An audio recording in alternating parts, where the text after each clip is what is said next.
Çıma kedi.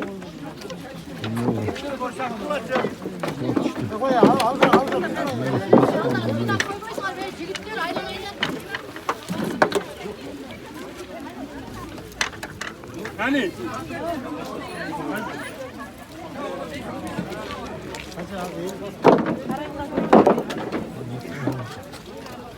Mul bastı mı? Kulak mı? Niye mul kuladı? Gözüne ne? Gözüne ne? Bak sana ne düşünüyorsun? Ya.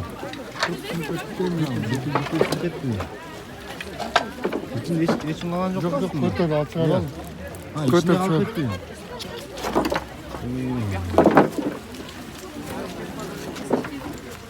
Ya ulan saklap dur da.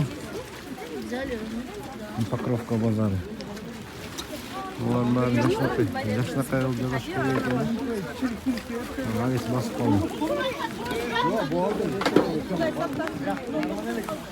Buraya saktan turistlik oldu.